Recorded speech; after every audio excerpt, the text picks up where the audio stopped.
ಪ್ರೀತಿಯುಳ್ಳ ದೇವಜನರೇ, ನಿಮ್ಮೆಲ್ಲರಿಗೂ ಯೇಸು ಕ್ರಿಸ್ತನ ಶ್ರೇಷ್ಠವಾದ ನಾಮದಲ್ಲಿ ವಂದನೆಗಳು. ಶಾಲೋಮ್, ನಿಮಗೆ ಸಮಾಧಾನವಾಗಲಿ. ಈ ದಿನ ದೇವರ ವಾಕ್ಯದ ಧ್ಯಾನಕ್ಕಾಗಿರುವಂಥ ವಿಷಯ, ಎಲ್ಲ ಸಮಯಗಳಲ್ಲಿ ಕರ್ತನನ್ನು ನಂಬಿರಿ. ಅದಕ್ಕೆ ಆಧಾರವಾಗಿ ಕೀರ್ತನೆಗಳ ಗ್ರಂಥ 62:8 ಜನರೇ, ಯಾವಾಗಲೂ ಆತನನ್ನೇ ನಂಬಿ ನಿಮ್ಮ ಹೃದಯವನ್ನು ಆತನ ಮುಂದೆ ಬಿಚ್ಚಿರಿ, ದೇವರು ನಮ್ಮ ಆಶ್ರಯವು. ಈಗ ಓದಿಕೊಂಡ ವಾಕ್ಯ ಭಾಗದಲ್ಲಿ ನೋಡುತ್ತೇವೆ, ನಾವು ದೇವರನ್ನು ನಂಬಿ ನಮ್ಮ ಹೃದಯವನ್ನು ದೇವರ ಮುಂದೆ ಬಿಚ್ಚಬೇಕಂತೆ. ನಮ್ಮ ಹೃದಯವನ್ನು ಮನುಷ್ಯರ ಮುಂದೆ ಬಿಚ್ಚಿದರೆ ಅದನ್ನು ಅವರು ಇನ್ನೂ ಜಾಸ್ತಿ ರಿಪೇರಿ ಮಾಡಿ, ಪಂಚರ್ ಮಾಡಿ ನಮ್ಮ ಹೃದಯವನ್ನು ಹಾಳು ಮಾಡಿಬಿಡುತ್ತಾರೆ. ಆದರೆ ದೇವರ ಮುಂದೆ ನಮ್ಮ ಹೃದಯವನ್ನು ಬಿಚ್ಚುವಾಗ ದೇವರು ನಮ್ಮನ್ನು ಸಂತೈಸಿ ಆಧರಿಸಿ ನಮ್ಮನ್ನು ನಡೆಸುತ್ತಾರೆ. ನಿಮ್ಮ ಜೀವಿತದಲ್ಲಿ ಸಹಿಸಲು ಅಸಾಧ್ಯವಾದ ಚಿಂತೆ, ದುಃಖಗಳು ಆವರಿಸಿಕೊಳ್ಳುವಾಗ ನಿಮ್ಮ ಹೃದಯವನ್ನು ದೇವರ ಮುಂದೆ ಬಿಚ್ಚಿರಿ. ಪ್ರಲಾಪಗಳು 2:19 ಹೇಳುತ್ತದೆ, ನಿಮ್ಮ ಹೃದಯದ ಸಾರವನ್ನು ನೀರನ್ನು ಎಂಬಂತೆ ಕರ್ತನ ಸಮ್ಮುಖದಲ್ಲಿ ಒಯ್ದು ಬಿಡ್ರಿ. ಹಾಗಾದರೆ ನಮ್ಮ ಹೃದಯವನ್ನು ಎಲ್ಲಿ ಬಿಚ್ಚಬೇಕು? ದೇವರ ಮುಂದೆ. ನಿಮ್ಮ ಮನೆಯಲ್ಲಿರುವ ಒಂದು ಪ್ರಾರ್ಥನೆಯ ಕೋಣೆಯಲ್ಲಾಗಲೇ, ದೇವಾಲಯದಲ್ಲಾಗಲೇ, ಸ್ತೋತ್ರ, ಏಕಾಂತವಾದ ಸ್ಥಳದಲ್ಲಾಗಲೇ, ಎಲ್ಲಿ ನಿಮಗೆ ದೇವರನ್ನು ಹುಡುಕಲಿಕ್ಕೆ ಆಗ್ತದೋ ಅಲ್ಲಿ ಹೋಗಿ ನಿಮ್ಮ ಹೃದಯವನ್ನು ಬಿಚ್ಚಿ ದೇವರೊಂದಿಗೆ ಮಾತನಾಡ್ರಿ.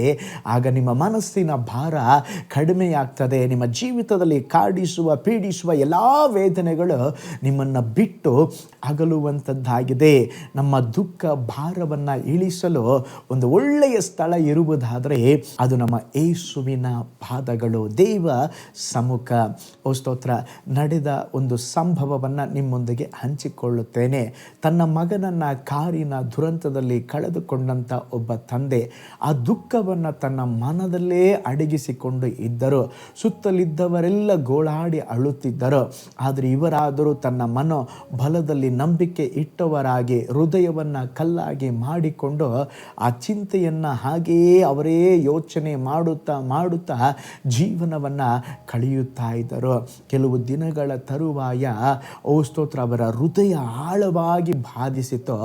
ಅದರ ನಿಮಿತ್ತವಾಗಿ ಕೆಲವೇ ದಿನಗಳಲ್ಲಿ ಮಗನು ತೀರಿ ಹೋದ ಕೆಲವೇ ದಿನಗಳಲ್ಲಿ ಅವರು ಸಹ ಹೃದಯಘಾತದಿಂದ ತೀರಿ ಹೋದರು. ನೋಡ್ರಿ, ವೇದನೆಗಳನ್ನು, ನೋವುಗಳನ್ನು ಮನಸ್ಸಿನಲ್ಲಿ ಇಟ್ಟುಕೊಂಡ್ರೆ ಅದು ನಮ್ಮ ಹೃದಯ ತಾಳಲಿಕ್ಕೆ ಆಗೋದಿಲ್ಲರಿ. ಮಕ್ಕಳಿಲ್ಲದ ಹನ್ನಳ ಜೀವಿತವನ್ನು ನೋಡ್ರಿ, ಅವಳು ಏನು ಮಾಡಿದಳು? ಅವಮಾನ ಉಂಟಾಯಿತು, ಸ್ತೋತ್ರ. ಆದರೂ ಸಹ ಅವಳು ದೇವರ ಆಲಯಕ್ಕೆ ಹೋಗಿ ಕರ್ತನ ಮುಂದೆ ತನ್ನ ಹೃದಯವನ್ನು ಬಿಚ್ಚಿ ಹೇಳಿದಾಗ ಅವಳ ಜೀವಿತದಲ್ಲಿ ಒಂದು ಅದ್ಭುತ ನಡೆಯಿತು. ಪ್ರೀತಿಯುಳ್ಳ ದೇವಜನರೇ, ದೇವರ ಮುಂದೆ ನಿಮ್ಮ ಹೃದಯವನ್ನು ಬಿಚ್ಚರಿ. ದೇವರ ಮುಂದೆ ನಿಮ್ಮ ಕಾರ್ಯಗಳನ್ನು ಹೇಳಿಕೊಳ್ಳ್ರೆ. ಸ್ನೇಹಿತರೊಡನೆ ಮಾತನಾಡುವ ಹಾಗೆ ಯೇಸುವಿನೊಂದಿಗೆ ಮಾತನಾಡ್ರೆ ನಿಶ್ಚಯವಾಗಿ ದೇವರು ನಿಮ್ಮ ಜೀವಿತದಲ್ಲಿ ಸಹ ಅದ್ಭುತಗಳನ್ನು ಮಾಡುತ್ತಾರೆ. ಹಾಗಾದರೆ ಭಾರಗಳು, ಮನೋವ್ಯಥೆಗಳನ್ನು ನಿಮ್ಮ ಹೃದಯದಲ್ಲಿ ಅಡಗಿಸಿಕೊಂಡು ಜೀವಿಸುವುದಾದರೆ ಆ ಜೀವಿತವೇ ಒಂದು ದೊಡ್ಡ ಬೆಟ್ಟದಂತೆ ಅನಿಸ್ತದೆ. ಆದರೆ ದೇವರ ಮುಂದೆ ಅವುಗಳನ್ನು ಬಿಚ್ಚುವಾಗ ನಮ್ಮ ಹೃದಯ ಸಮಾಧಾನದಿಂದ, ನೆಮ್ಮದಿಯಿಂದ ಜೀವಿಸಲಿಕ್ಕೆ ಬೇಕಾದಂಥ ಕೃಪೆಯನ್ನು ದೇವರು ನಮಗೆ ದಯಪಾಲಿಸುವಂಥವರಾಗಿದ್ದಾರೆ. ಹಾಗಿರುವುದಾದರೆ ನಮ್ಮ ಜೀವಿತದಲ್ಲಿ ಸ್ತೋತ್ರ, ನಮ್ಮ ಹೃದಯವನ್ನು ದೇವರ ಮುಂದೆ ಬಿಚ್ಚಿ ನಮ್ಮ ಜೀವಿತದಲ್ಲಿ ಹಲ್ಲೆಲೂಯಾ ಒಂದು ಅದ್ಭುತವನ್ನು ಪಡೆದುಕೊಳ್ಳೋಣ. ಕಣ್ಗಳನ್ನು ಮುಚ್ಚೋಣ, ನಾವು ಪ್ರಾರ್ಥನೆ ಮಾಡೋಣ. ಪರಲೋಕದಲ್ಲಿ ವಾಸ ಮಾಡುವ ನಮ್ಮ ತಂದೆಯಾದ ದೇವರೇ, ಈ ಒಳ್ಳೆ ಸಮಯಕ್ಕಾಗಿ ಸ್ತೋತ್ರ. ಯಾವಾಗಲೂ ನಿಮ್ಮನ್ನೇ ನಂಬುವಂತೆ, ನಮ್ಮ ಹೃದಯವನ್ನು ನಿಮ್ಮ ಮುಂದೆ ಬಿಚ್ಚುವಂತೆ ನಮಗೆ ಸಹಾಯ ಮಾಡಿರಿ. ವಿಶೇಷವಾಗಿ ವಿಡಿಯೋನ ವಾಚ್ ಮಾಡಿದೆ ಎಲ್ಲರನ್ನ ಬ್ಲೆಸ್ ಮಾಡಿರಿ. ಇನ್ನೂ ಎಷ್ಟೋ ಹೃದಯಗಳಲ್ಲಿ ವೇದನೆಗಳನ್ನು ಹಾಗೇ ಇಟ್ಕೊಂಡಿದ್ದಾರೆ, ಕಷ್ಟಗಳು, ಸಮಸ್ಯೆಗಳನ್ನು ದೇವರ ಅವೆಲ್ಲವನ್ನು ನಿಮ್ಮ ಮುಂದೆ ಹೇಳಿ ಬಿಡುಗಡೆ ಹೊಂದಿಕೊಳ್ಳಲಿಕ್ಕೆ ದೇವ ಜನರಿಗೆ ಸಹಾಯ ಮಾಡಿರಿ. ಎಲ್ಲರನ್ನ ಬ್ಲೆಸ್ ಮಾಡ್ರಪ್ಪ. ಈ ದಿನ ಅದ್ಭುತವಾಗಿ ನಡೆಸ್ರಿ. ಯೇಸುವಿನ ಹೆಸರಿನಲ್ಲಿ ತಂದೆಯೇ, amen, amen. Praise the Lord. ಹಾಗಾದರೆ ನಮ್ಮ ಹೃದಯವನ್ನು ದೇವರ ಮುಂದೆ ಬಿಚ್ಚಿ ನಮ್ಮ ಜೀವಿತದಲ್ಲಿ ಅದ್ಭುತವನ್ನು ಹೊಂದಿಕೊಳ್ಳೋಣ. ದೇವರು ನಿಮ್ಮನ್ನು, ನಿಮ್ಮ ಕುಟುಂಬಗಳನ್ನು ಬ್ಲೆಸ್ ಮಾಡಲಿ. ನಾಳೆ ಮತ್ತೊಂದು ದೈನಂದಿನ ಧ್ಯಾನದಲ್ಲಿ ನಾನು ನಿಮ್ಮನ್ನು ಸಂಧಿಸ್ತೇನೆ. ನಾನು ನಿಮ್ಮ ಪ್ರೀತಿಯ ಸೇವಕ pastor Paul Joy. God bless you all. ಕರ್ತನಲ್ಲಿ ಪ್ರಿಯರೇ, ಈ ಸಂದೇಶ ಮತ್ತು ಪ್ರಾರ್ಥನೆ ನಿಮಗೆ ಆಶೀರ್ವಾದಕರವಾಗಿದ್ದರೆ, ದೇವರು ನಿಮ್ಮನ್ನು ಪ್ರೇರೇಪಿಸಿದರೆ, ನಂಬಿಕೆಯಿಂದ ಸಾಗುವ ಈ ಸೇವೆಗೆ ನಿಮ್ಮ ಅಮೂಲ್ಯವಾದ ಕಾಣಿಕೆಯನ್ನು ಬಿತ್ತಿರಿ.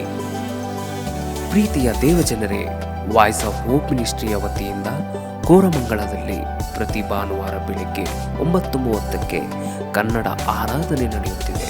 ಆತ್ಮಭರಿತವಾದ ಆರಾಧನೆ, ಮನಮುಟ್ಟುವ ಸಾಕ್ಷಿ, ಬಲಪಡಿಸುವ ದೇವ ಸಂದೇಶ. ಬನ್ನಿ, ನಮ್ಮೊಂದಿಗೆ ಭಾಗಿಯಾಗಿ ಕರ್ತನನ್ನು ಆರಾಧಿಸಿರಿ. ನೂತನ ತಿಂಗಳ ಆಶೀರ್ವಾದ ಕೂಟ ಪ್ರತಿ ತಿಂಗಳು ಮೊದಲ ದಿನ ಸಂಜೆ 7 ಗಂಟೆಗೆ. ಪ್ರತಿ ತಿಂಗಳು 2ನೇ ಶನಿವಾರ ಬಿಡುಗಡೆ ಉಪವಾಸ ಪ್ರಾರ್ಥನೆ ಕೂಟ ಬೆಳಿಗ್ಗೆ 10:30ಕ್ಕೆ. ನಿಮಗಾಗಿ ಪ್ರಾರ್ಥಿಸಬೇಕೆ? ನಿಮಗೆ ಯಾವುದಾದರೂ ಪ್ರಾರ್ಥನೆ ಮನವಿಗಳು ಇರುವುದಾದರೆ ಕೆಳಗಿನ ನಂಬರಿಗೆ ಕರೆ ಮಾಡಿ ಅಥವಾ ವಾಟ್ಸಪ್ ಮಾಡಿ. ಈ ಆತ್ಮಿಕ ಸಂದೇಶಗಳು ನಿಮಗೆ ಆಶೀರ್ವಾದಕರವಾಗಿದ್ದರೆ ಲೈಕ್ ಮಾಡಿರಿ. ಇಂಥ ಅದ್ಭುತ ಸಂದೇಶ ಪ್ರತಿದಿನ ನೋಡಲು ಬಯಸುವುದಾದರೆ ಸಬ್ಸ್ಕ್ರೈಬ್ ಮಾಡಿ ಹಾಗೂ ಇತರರೊಂದಿಗೆ ಶೇರ್ ಮಾಡಿರಿ. ಕರ್ತನು ನಿಮ್ಮನ್ನು, ನಿಮ್ಮ ಕುಟುಂಬವನ್ನು ಆಶೀರ್ವದಿಸಲಿ.